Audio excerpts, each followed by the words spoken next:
En préparant le livre Israël, parlons-en, j'ai demandé à deux assistantes d'aller dans les rues de Bruxelles, demander au hasard aux gens qu'est-ce qu'ils savaient sur l'histoire et sur la situation d'Israël.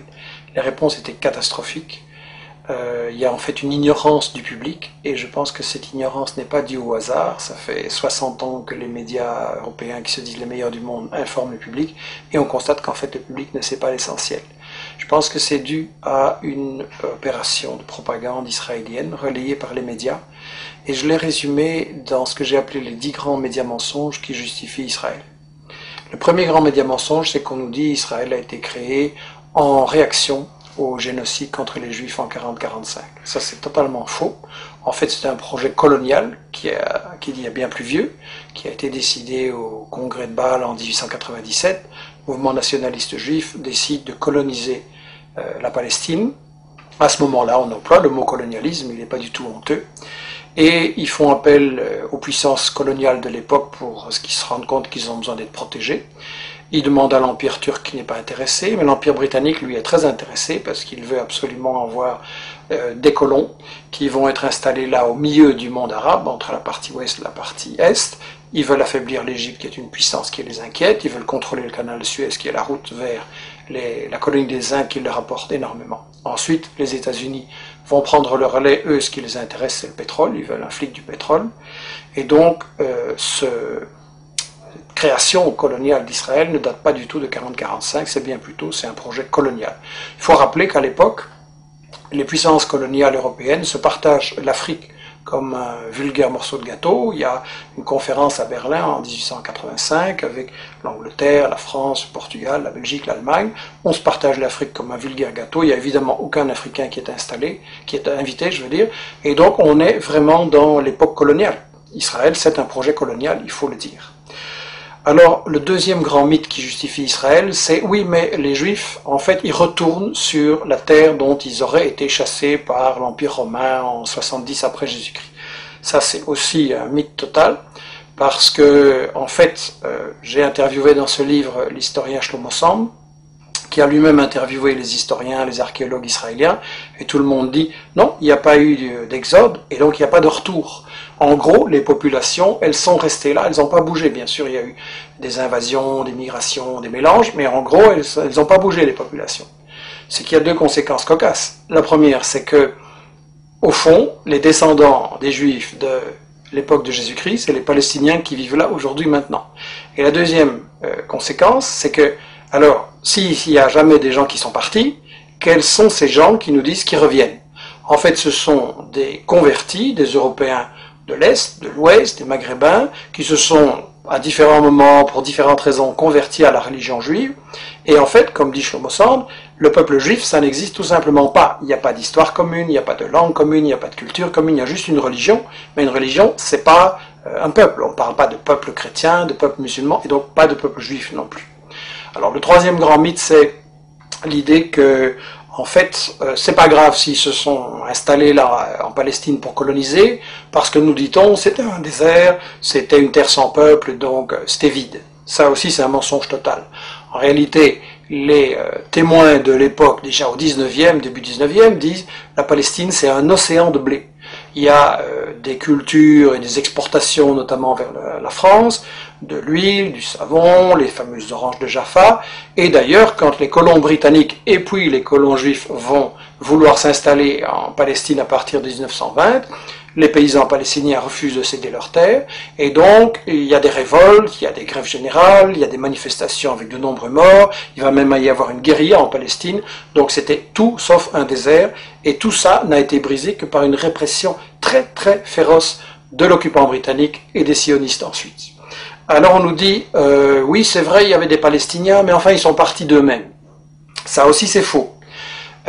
J'ai cru ça moi longtemps, et tout le monde a cru ça, et ça a été la grande version officielle d'Israël, jusqu'à ce qu'on a appelé les nouveaux historiens israéliens, Benny Morris qui est interviewé dans les livres, Papé et d'autres disent non, les Palestiniens ont été chassés par la violence, par la terreur, par toute une opération systématique pour les expulser en fait du pays, pour vider la terre de ses habitants.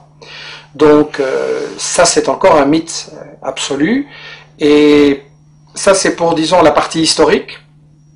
l'histoire d'Israël, tout ce qu'on nous cache, qui est très très important à comprendre. Et ensuite, ce qu'on nous dit sur la période actuelle, c'est que de toute façon, Israël, c'est la seule démocratie au Moyen-Orient et que donc il faut la défendre, c'est un État de droit. Premièrement, c'est pas un État de droit, c'est le seul État au monde où la Constitution ne fixe pas les limites du territoire. Dans tous les pays du monde, il y a une Constitution qui dit le territoire il commence là, il s'arrête là, et ça c'est notre pays. Israël non, parce qu'Israël c'est justement un projet d'expansion qui n'a pas de limite, et il y a donc une Constitution en plus totalement raciste qui dit que Israël c'est l'État des Juifs. Ce qui veut dire que les autres sont des sous-citoyens, des sous-hommes, et donc c'est la négation même de la démocratie, une constitution pareille. Donc Israël n'est absolument pas une démocratie, et je voudrais dire qu'en fait, Israël c'est le colonialisme, c'est le vol de la terre, c'est le nettoyage d'une population, ça ne peut pas être considéré comme une démocratie. Alors bien sûr on me dira, il y a un parlement, il y a des médias, il y a des profs d'UNIF qui critiquent, etc. C'est vrai, mais étant donné que c'est un État qui est basé sur le vol de la terre, ça veut dire qu'en fait c'est une démocratie entre les voleurs pour savoir comment ils vont continuer à voler. Et ça n'est pas une démocratie, c'est du colonialisme, c'est toujours de la dictature. Alors on nous dit que les États-Unis, eux, ceux qui cherchent à protéger, en protégeant Israël et en mettant plus de 3 milliards de dollars d'aide militaire en armement chaque année pour aider Israël à bombarder et attaquer ses voisins, on nous dit que les États-Unis, ce qu'ils veulent, c'est protéger la démocratie au Moyen-Orient. Bien. Si les États-Unis étaient pour la démocratie, ça se saurait parce que c'est eux qui ont mis en place et qui protègent les dictatures épouvantables de l'Arabie Saoudite, du Koweït, le tyran Moubarak avec du sang sur les mains. Donc en fait, ils ont installé tout ça. Et eux, ce qui intéresse les États-Unis dans Israël, c'est pas du tout la démocratie, c'est en fait le flic du pétrole. Et ça, dans le livre, Chomsky, Samir Amin l'explique très bien, et d'autres, les États-Unis veulent absolument contrôler le pétrole, donc le Moyen-Orient. Ils veulent briser tout État qui pourrait résister à ce projet et qui n'accepterait pas de donner son pétrole pour rien. On l'a vu avec les guerres d'Irak, on l'a vu avec d'autres agressions. Seulement, les États-Unis ne peuvent pas attaquer à tout bout de champ tous les pays du Moyen-Orient qui ne leur plaisent pas. Donc ils ont besoin de ce que Chomsky appelle dans son interview le flic de quartier. Israël, c'est ça, le flic de quartier. Dans le temps, les États-Unis avaient le Shah d'Iran, une dictature épouvantable qu'ils avaient imposée en renversant le premier ministre élu, Mossadegh, en 1953, et donc ils ont installé une dictature épouvantable. Mais ils ont perdu l'Iran, et donc maintenant, il ne leur reste pratiquement qu'Israël, et c'est pour ça que les États-Unis protègent Israël, alors que celui-ci viole le droit international, viole les conventions de l'ONU, viole l'égalité entre les êtres humains. Donc c'est clair, ça doit être clair, c'est une guerre économique ce qui est mené là par les États-Unis. Alors l'Europe, elle se prétend plus neutre, elle prétend qu'elle est à la recherche d'une solution entre les Israéliens et les Palestiniens. C'est absolument faux. Solana, qui était le ministre des Affaires étrangères de l'Europe, a déclaré il n'y a pas longtemps à Israël, vous êtes en fait le 28e État membre de l'Union européenne. C'est l'industrie européenne de l'armement qui finance et collabore avec l'industrie israélienne de bombardement, de l'armement, pardon. On a des gens comme Lagardère en France et Dassault qui sont tout proches de Sarkozy et qui collaborent avec l'industrie de l'armement israélienne.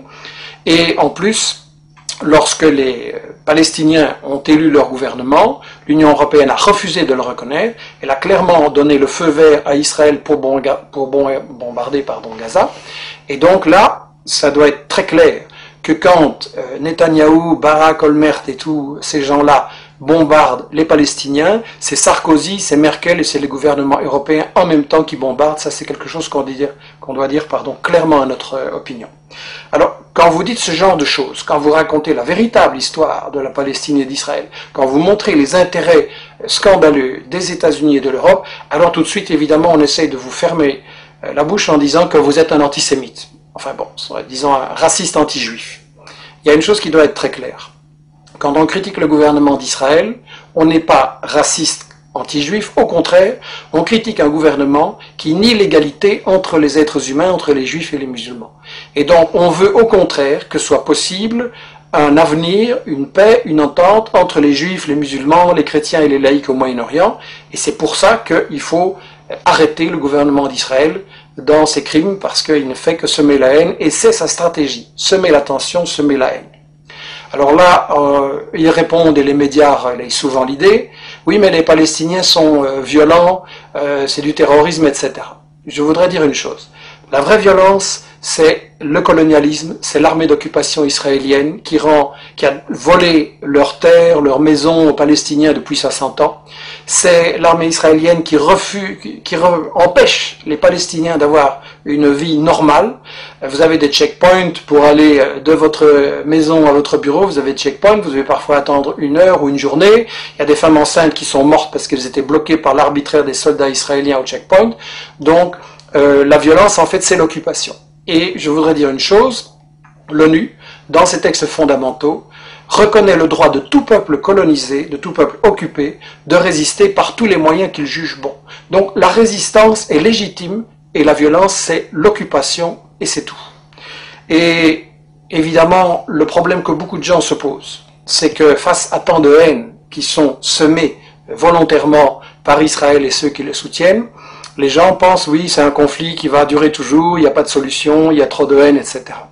Il faut savoir que la solution, elle existe. Parce qu'en fait, les grandes organisations palestiniennes, dès le milieu des années 60, ont proposé une solution très démocratique et très simple, à savoir un seul État, sans discrimination, où il y aurait une égalité de droits entre les juifs, les musulmans, les chrétiens et les laïcs. C'est la définition même de la démocratie, un homme, une femme, une voix.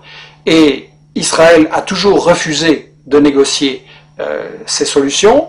Qu'est-ce qu'il a fait? Il a emprisonné ou assassiné non seulement récemment les dirigeants du Hamas, mais aussi les dirigeants du Fatah ou du FPLP ou du FDPLP. Donc en fait, Israël refuse de négocier, Israël refuse une solution qui est évidente, et il faut donc se demander pourquoi. Et la seule raison, je l'ai dit, c'est que Israël sert aux États-Unis de flic du pétrole, et donc c'est une guerre économique, c'est une guerre pour le pétrole, c'est une guerre pour les multinationales, et la seule chose qui peut arrêter ça, c'est la pression de tout le monde, des citoyens en Europe, en Amérique latine, en Afrique et au Moyen-Orient et partout, la pression sur les dirigeants politiques qui sont complices d'Israël, la pression sur les médias qui, il faut le dire, ne disent pas la vérité, et ça veut dire par Internet, avec des initiatives comme celle que nous lançons, la lettre d'information sur la Palestine, etc., que chacun fasse l'information, rétablisse la vérité, démasque les médias mensonges et les mythes justificateurs d'Israël, et en appliquant cette idée, nous sommes tous des journalistes,